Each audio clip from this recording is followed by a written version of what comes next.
अपना खाना खुद गर्म करो, अपना बिस्तर खुद गर्म करो और ब्ला ब्ला ब्ला। सरेआम सिगरेट जो है वो तंबाकू नोशी का इस्तेमाल किया जा रहा है। उसके अलावा जो मैंने उनके लिबास देखे वो बहुत ज़्यादा काबिल एतराज़ थे। फिर उसमें कुछ नारे भी ऐसे थे जो बहुत ज़्यादा काबिल एतराज़ थे। तो एक बीइंग अ मुस्लिम क्या उन ख़वातीन का ये तुक बनता है? अस्सलाम वालेकुम नाजरीन, मैं हूं आपका होस्ट नबील हैदर खान और इस वक्त आप देख रहे हैं हमारा यूट्यूब चैनल खबर खास। नाजरीन, इस वक्त मैं लाहौर में मौजूद हूं और इस वक्त आप मेरे साथ जो शख्सियत देख रहे हैं, आपका नाम वजदान राव है। आप एक मॉडल और टिकटॉकर हैं। नाजरीन, आज के इंटरव्यू के हवाले से अगर बात की जाए तो जो सबसे खास वजह थी आज के इंटरव्यू के हवाले से, 8 मार्च को जैसा कि आप जानते हैं कि औरतों का आलमी दिन होता है। 7 मार्च को ये प्ले कार्ड्स के ऊपर कुछ लिखती हैं और वो तस्वीरें ये अपने सोशल अकाउंट्स पर अपलोड करती हैं।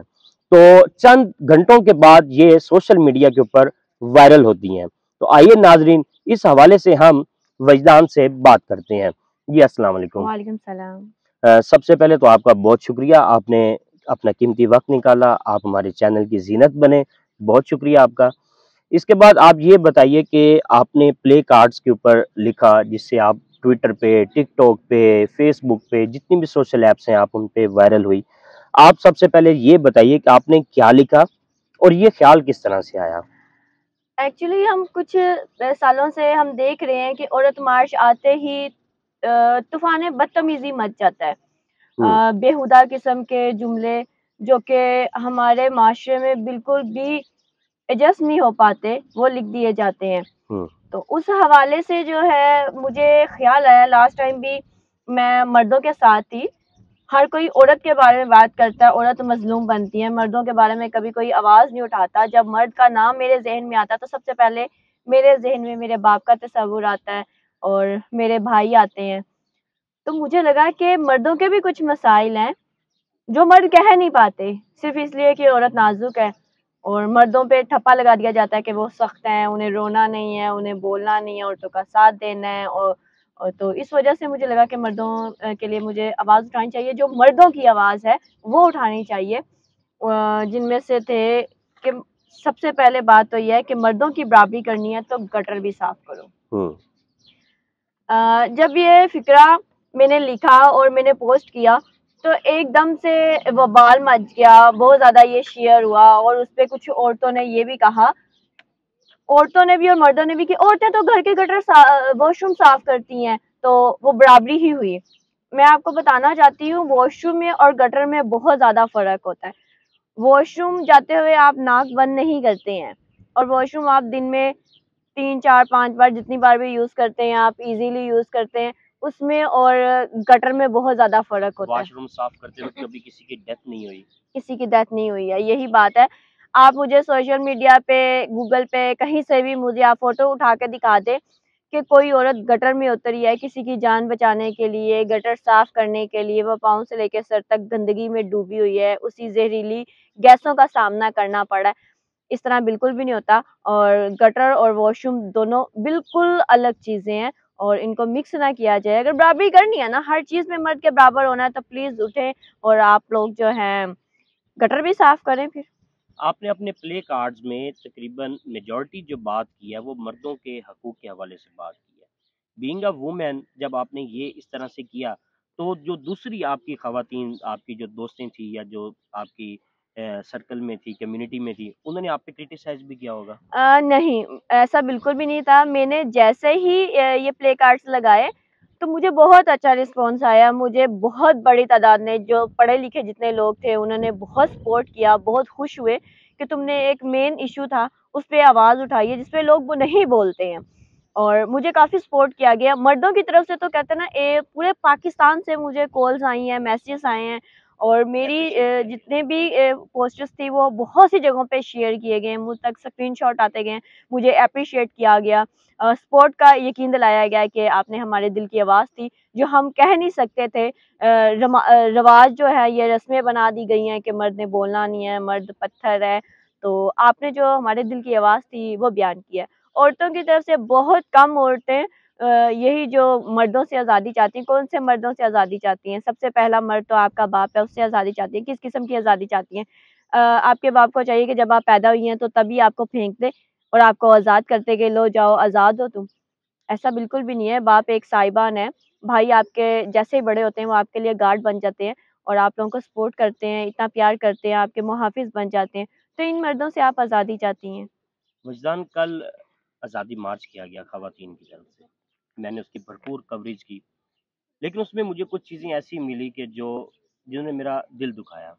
मसलन सरेआम सिगरेट जो है वो तम्बाकू नोशी का इस्तेमाल किया जा रहा है। उसके अलावा जो मैंने उनके लिबास देखे वो बहुत ज़्यादा काबिल एतराज़ थे। फिर उसमें कुछ नारे भी ऐसे थे जो बहुत ज़्यादा काबिल एतराज़ थे। तो एक बीइंग अ मुस्लिम क्या उन ख़वातीन का ये तुक बनता है इस तरह से ये सब करना? आपकी इसके बारे में क्या राय है? नारों के मतलब तो सिर्फ़ आज के दिन आपका दिल नहीं दुखा होगा, इस बार आपका दिल नहीं दुखा।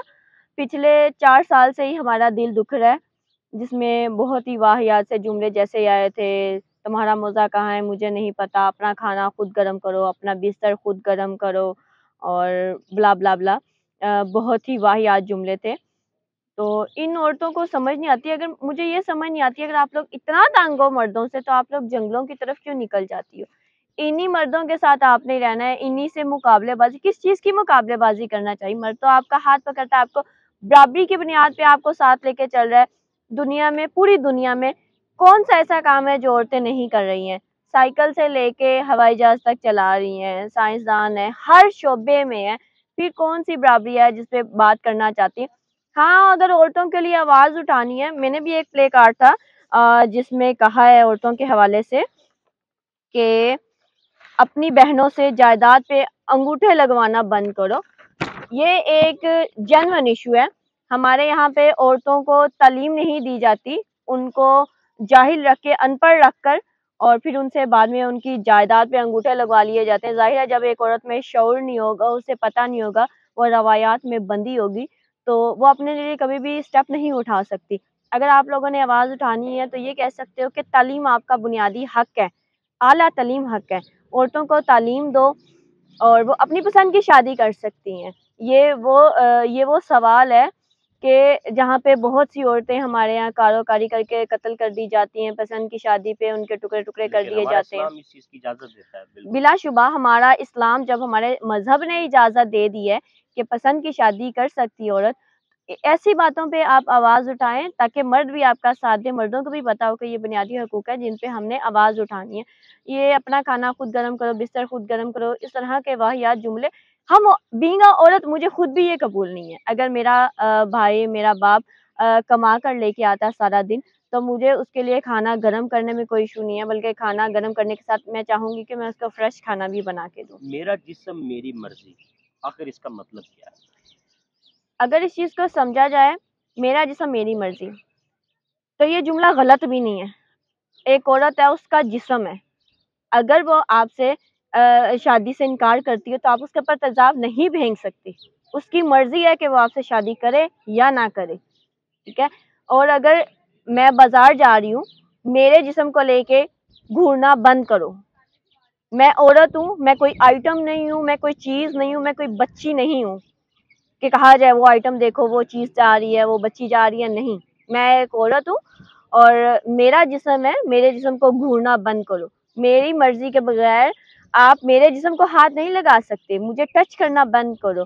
अगर हम लोकल सफ़र कर रहे हैं, तो हमें हरासा करना बंद करो। इसका मतलब ये है कि मेरा जिस्म मेरी मर्ज़ी, कि मेरे जिस्म को मेरी मर्ज़ी के बगैर मत छुओ तुम। वजदान इस नारे की आड़ में जो ख़वातीन निकाह में होने के बावजूद अपने बहनोई, अपने देवर, जेठ वगैरह के साथ नाजायज़ ताल्लुक़ बनाती हैं, इसके बारे में आप क्या कहेंगी? ऐसा बिल्कुल भी नहीं होता, हमारे ये बहुत कम ही रेयर मिसालें होती हैं, ऐसा नहीं है। हमारे मशरकी औरतें हैं, वह ऐसा नहीं करती हैं और अगर कुछ करते भी हैं तो उसमें सिर्फ़ औरत को हम नहीं कहेंगे कि औरत गलत है, ज़ाहिर है मर्द की भी उतनी ही गलती है। तो हमारे यहाँ पे पाकिस्तानी माशरे में ये चीज़ बहुत कम है, तो इसलिए इस चीज़ को लेके कोई इश्यू क्रिएट करना या बहस करना मेरे ख़्याल से फ़िज़ूल है। नाज़रीन, मैं आपको इनका एक और तारुफ करवाता चलूँ, जैसे कि मैंने अपनी वीडियो के आगाज़ में आपको बताया कि ये एक मॉडल और टिकटॉकर भी हैं, और साथ में एज अ मॉडल इन्होंने चाहत फ़तेह अली खान के साथ भी काम किया है। सबसे पहले तो आप ये बताइए कि चाहत फ़तेह अली खान के साथ काम का जो एक्सपीरियंस है ये कैसा रहा? आपका राब्ता किस तरह से हुआ? किस तरह से ऑफ़र हुई आपको उनके साथ? अ, सबसे पहले तो चाहत फ़तेह अली खान के लिए बहुत सी दुआएँ, और मेरी दुआ है कि वो जैसे तरक्की कर रहे हैं उससे भी 100 गुना ज़्यादा तरक्की करें। मेरी 3 साल से उनसे बातचीत चल रही थी, और बहुत अच्छे इंसान हैं वो। उनके सॉन्ग्स मैं बहुत शौक़ से सुनती हूँ। अक्सर उनके साथ जब मेरी बात होती है तो मैं खुद भी गुनगुनाती हूँ उनके साथ, और उनके नए आने वाले गानों पे भी डिस्कस करते हैं हम। तो उन्होंने मुझे कहा था कि भाईजान, जब मैंने गाने की वीडियो बनानी है तो आप मेरी पहली मॉडल होंगी। तो ये बात मेरे लिए एज़ाज़ की थी कि चाहत फ़तेह अली खान, नुसरत फ़तेह अली खान के बाद अगर कोई वायरल हुए हैं, जिनकी आवाज़ के डंके जो हैं पूरी दुनिया में बज रहे हैं, लंदन में रहने वाले, उन्होंने बहुत मेहनत की और बहुत ही कम अरसे में उन्होंने जो है गायकी में अपना नाम पैदा किया। तो मेरे लिए ये एज़ाज़ की बात थी। उन्होंने जैसे कहा, मैंने हामी भरी, और फिर उसके बाद उनका पहला गाना जो था बहुत ही खूबसूरत गाना, और उसमें मैंने मॉडलिंग की, उसका रिस्पॉन्स बहुत अच्छा आया। उनके साथ-साथ जो है मेरी शोहरत को भी 4 चाँद लग गए।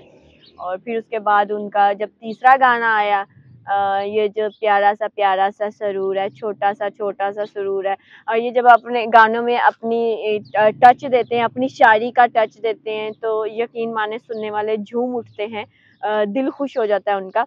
तो ये गाना जैसे ही आया सरूर वाला, तो इसके बाद जब पीएसएल का गाना आया चाहत का, तो जो मेरे इनके चाहत के साथ ही, पीएसएल के साथ ही सरूर वाला गाना, ये दोनों गाने ही वायरल हो गए। इन पे इतना अच्छा रिस्पॉन्स आया कि मुझे ढेरों कॉल्स आई इंटरव्यू के लिए, और मुझे मॉडलिंग की उसके बाद ऑफ़र भी हुई। आखिर में, चूँकि हमारा जो आज का मौजू था वो ख़वातीन के आलमी दिन के हवाले से था, तो आखिर में आप कोई इस हवाले से मैसेज देना चाहें? मर्दों और औरतों का मुकाबला बनता ही नहीं है, मर्द औरत के बगैर अधूरी है, और मर्द औरत के बगैर। जब इन दोनों ने मिलकर आगे नस्ल चलानी है, एक दूसरे का साथ देना है, वो कहते हैं ना, मरते दम तक दोनों को एक दूसरे की ज़रूरत है। तो फिर ये मुकाबलेबाज़ी नहीं होनी चाहिए, एक दूसरे का हाथ पकड़ें, एक दूसरे का साथ दें, अंडरस्टैंडिंग पैदा करें, समझौते लफ्ज़ को निकाल दें, साइड पे कर दें। बजाए कि दोनों में से कोई एक दूसरे का गुलाम बनाए, एक दूसरे का साथी बन के साथ चले। मेरा तो यही पैगाम है, ज़िंदगी बहुत मुख्तसर है, इसको प्यार मोहब्बत से गुज़ारें। बहुत शुक्रिया। जी नाज़रीन, ये मेरे साथ थी वजदान राव। आप एक मॉडल हैं, टिकटॉकर हैं।